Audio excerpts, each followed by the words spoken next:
You said that if the Nuremberg principles were applied, every post-World War II president would be indictable. It's probably true. Can we run down them real fast? What did Eisenhower do that you would indict him for?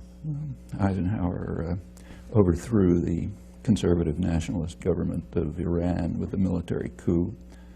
He overthrew the first and last democratic government in Guatemala by military coup and invasion, leading to years of, in Iran it led to 25 years of brutal dictatorship, finally overthrown in '79.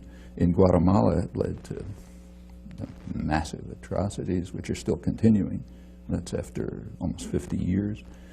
In Indonesia, this wasn't known until recently, but he conducted the major clandestine terror operation of the post-war period up until Cuba and Nicaragua in an effort to break up Indonesia, strip off the outer islands where most of the resources are, and undermine what was then considered as a threat of Indonesian democracy.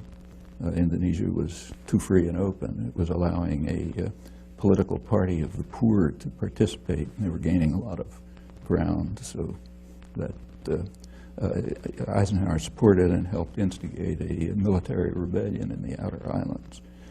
This is just for starters. These are all indictable offenses. What about Kennedy? Kennedy was one of the worst. Kennedy, first of all, invaded South Vietnam. During the Eisenhower administration, they had blocked a political settlement in 1954 and instituted a kind of a Latin American-style terror state, which had killed maybe 60 or 70,000 people by the end of the Eisenhower period, and had instigated a response, a reaction. Kennedy recognized that it couldn't be controlled internally, so he simply invaded. In 1962, about a third of the bombing missions were carried out by the U.S. Air Force in U.S. planes with South Vietnamese insignia, but U.S. pilot. He authorized napalm. He began the use of chemical weapons to destroy food crops. They began programs which drove millions of people into what amounted to concentration camps. Now, that's aggression.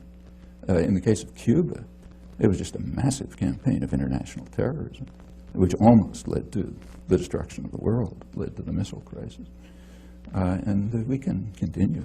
Again, these are all indictable offenses. About Johnson? Well, Johnson expanded the war in Indochina to the point where ended up probably leaving 3 or 4 million people dead. He invaded the Dominican Republic to block what looked like a potential democratic revolution there, supported the Israeli occupation in its early stages. Again, we can go around the world. Take, say, Carter. You know, I'll get there, but Nixon's next. Nixon, we don't even have to talk about. We can skip that one, okay? But Ford, then Ford. Well, Ford was only there for a short time, but long enough to endorse the Indonesian invasion of East Timor, which became about as close to genocide as anything in the modern period. They pretended to oppose it, but secretly supported, in fact, not so secretly. The U.S., immediately after the invasion, the U.S. did join the rest of the world in formally condemning it at the Security Council. But Ambassador Moynihan was kind enough to explain to us, in his words, that his instructions were to render the United Nations utterly ineffective in any actions it might take to counter the Indonesian invasion. And he says proudly that he did this with considerable success. His next sentence says, in the next few months, it seems that about 60,000 people were killed. And then he goes off to the next topic. That's the first few months, went on to probably hundreds of thousands. Formally, the U.S. announced a boycott of weapons, but secretly it increased the supply of weapons, including counterinsurgency equipment, so that the Indonesians could consummate the invasion. That's just a short period in office, but that's indictable. Seriously, in fact, that's a major war crime. Carter? Carter increased, as the Indonesian atrocities were increasing. They peaked in 1978. Carter's flow of weapons to Indonesia increased when Congress imposed human rights restrictions. By then there was a human rights movement in Congress to block the flow of advanced weaponry to Indonesia.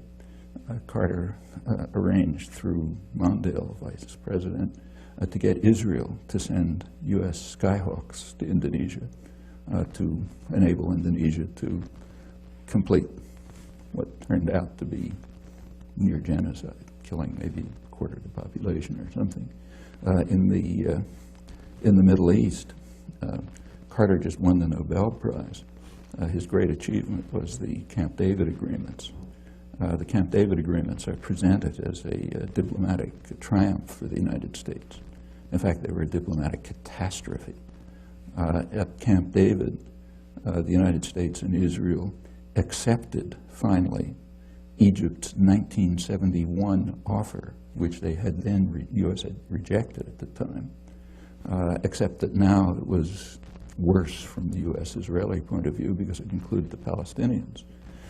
In order to get Israel to accept Egypt's 1971 offer, after a major war and atrocities and so on, Carter raised aid, military and other aid to Israel, to more than 50% of total aid worldwide. Israel used it at once in exactly the way they said they were going to do, as every sane person knew, as an opportunity to attack their northern neighbor, first in 1978, then in 1982, and to increase integration of the occupied territories. And that's for starters. We can continue. Reagan? I don't think we have to talk about that one either. I mean, Reagan is the first president to have been condemned by the International Court of Justice for what they called the unlawful use of force, meaning international terrorism in the war against Nicaragua. Again, that's just for starters. They also, the Security Council endorsed it in 2 resolutions, both of which were vetoed by the United States. Bush won.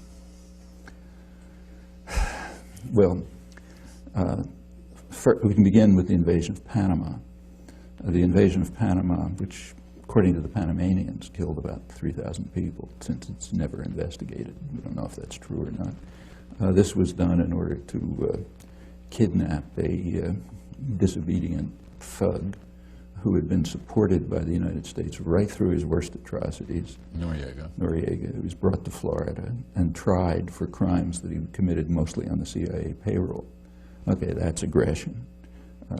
We could go into the details of the war in Iraq, but there were plainly opportunities for, they might not have worked, we don't know, but there were opportunities for diplomatic settlement, which the Bush administration refused to consider, and incidentally the press would not report, with a single exception, and Long Island Newsday, which did report the whole story throughout accurately, and is the only newspaper in the country to have done so. The Bush administration then did attack, and the attack was carried out in a manner which is criminal under the laws of war.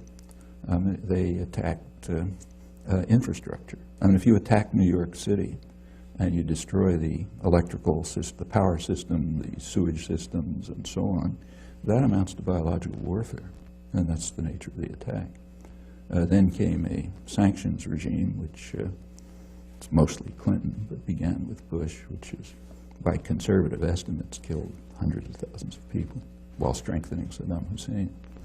That takes us off to Clinton, which, that's the beginning, but that's by no means the end. We can run through it. Well, we can run through that one case suffices. All right. But there are plenty of others. Bush too? Let's go on with Clinton. Okay. And one of Clinton's minor escapades, very minor, was sending a couple of cruise missiles to the Sudan to destroy what they knew to be a pharmaceutical plant. There was no intelligence failure. According to the only estimates we have from the German ambassador and the regional director of Near East Foundation, who does field work in Sudan, both of them estimate several tens of thousands of deaths from one cruise missile attack. It's pretty serious. If somebody did that to us, we'd regard it as bad news. And again, we can continue. In the Middle East, for example, Clinton began by declaring past UN resolutions, in the words of his administration, obsolete and anachronistic. Okay, so we're finished with that. No more international law. Then comes a period called a peace process, except that during the peace process, Israeli settlement, which means settlement paid for by the U.S. taxpayer and supported by U.S. military aid and diplomacy, continually increased. The most extreme year was Clinton's last year, the highest level of settlement, the highest since 1992. Meanwhile, the territories were cantonized, broken up into small regions with infrastructure projects and new settlement. I don't know what you call that, but it's under military occupation. And if anyone else was doing it, we'd call it a war crime. And again, we can continue. Wish to, I don't think we have to discuss. Your call. Okay.